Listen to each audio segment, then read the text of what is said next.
Cześć, nazywam się Hugon Czajkowski. Możecie mnie kojarzyć z relacji pyrkonowych, a teraz specjalnie dla Was razem z Pyrkonem przygotowujemy materiał o cosplayu, który poprowadzi dla Was Anuszka. W tym odcinku opowie coś o sobie, a w następnych przedstawi materiały, z których wykonuje się stroje, opowie trochę o ich historii i specjalnie dla Was stworzy jeden z nich. A teraz oddaję już głos komuś kompetentnemu. Cześć, mam na imię Ania Kręglewska, mam 21 lat, mieszkam w Poznaniu i od prawie 3 lat zajmuję się cosplayem. Pamiętam, że od dziecka zawsze ciągnęło mnie do wszelkiego rodzaju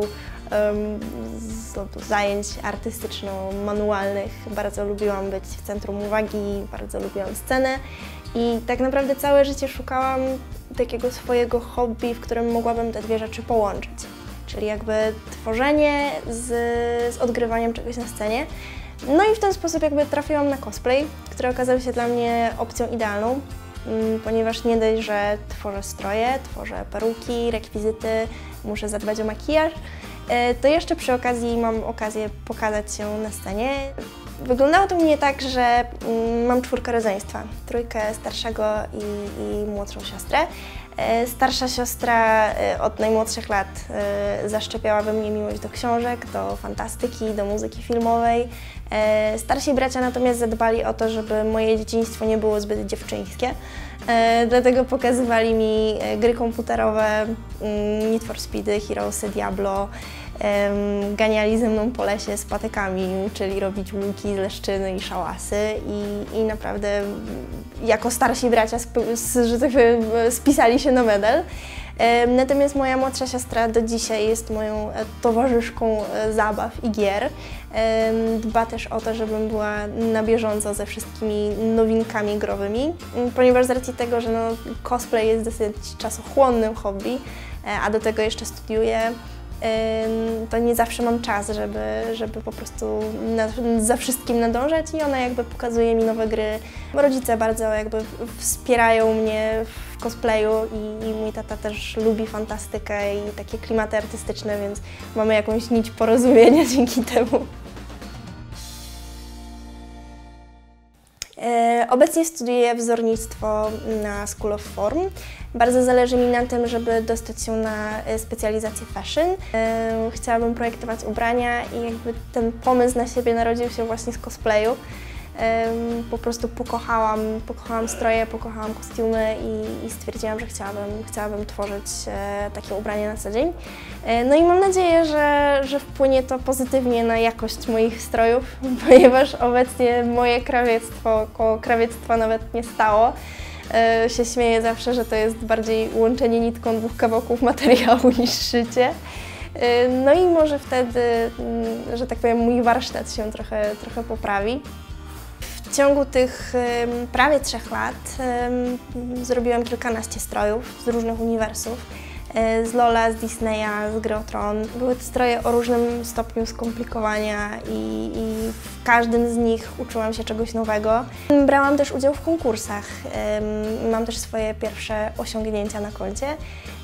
Zaczynałam debiutem w konkursie Debiut na Magnificonie 2014, gdzie wystąpiłam ze swoim pierwszym strojem Daenerys z Gry o Tron. Pojawiły się też pierwsze propozycje współpracy od firm. W zeszłym roku podczas WGW pracowałam dla jednej firmy jako cosplayerka hostessa.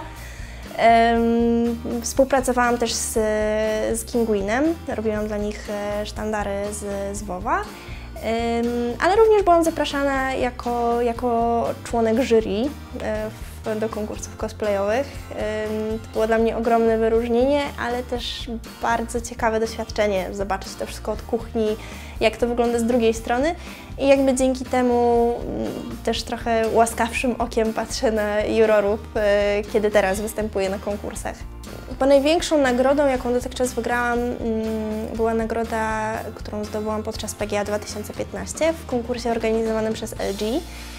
Był to konkurs, który polegał na tym, że trzeba było sobie zrobić zdjęcie w fotostudiu, potem na to zdjęcie głosowano w internecie, gdzie wystąpiłam z Nidali, którą robiłam razem z Hugonem, który miał ogromny wpływ na to, jak to wyglądało w efekcie końcowym, więc można powiedzieć, że dzięki Hugonowi wygrałam swoją najważniejszą nagrodę. Nie ma za co.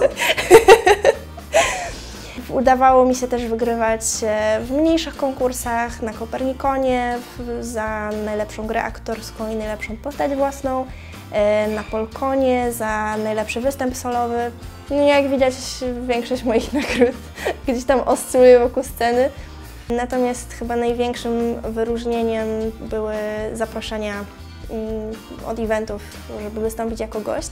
No i oczywiście, że tak powiem, takim moim klejnotem koronnym jest zaproszenie przez Pyrkon, gdzie w 2016, w tym roku, miałam okazję być gościem bloku dziecięcego.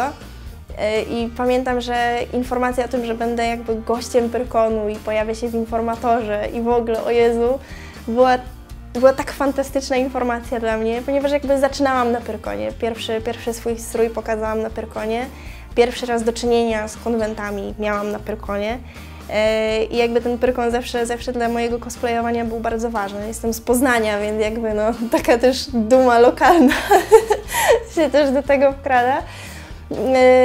No i pamiętam, że tak samo się cieszyłam, kiedy w tym roku dostałam propozycję, żeby wziąć udział w sesji zdjęciowej, która będzie promowała Pyrkon 2017.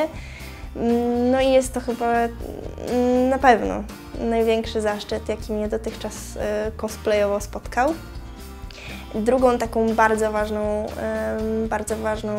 sytuacją cosplayową było zaproszenie na Fotokon. Jest to event, który na razie miał 2 edycje. Odbywa się we Wleniu pod Jelenią Górą i zapraszane są na niego osoby z całego świata. Cosplayerzy, fotografowie, filmowcy. A, właśnie, najważniejsza rzecz! Jakbym nie pojechała na Fotokon, to najprawdopodobniej nie byłabym z moim obecnym chłopakiem, więc jakby Fotokon ma dla mnie taki wymiar bardzo osobisty i że tak powiem, no, zawsze jakby cosplay miał duży wpływ na moje życie prywatne i tak też było w tym przypadku.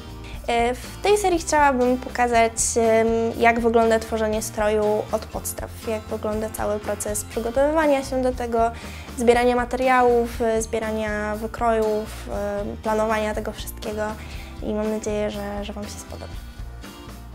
Pa, pa!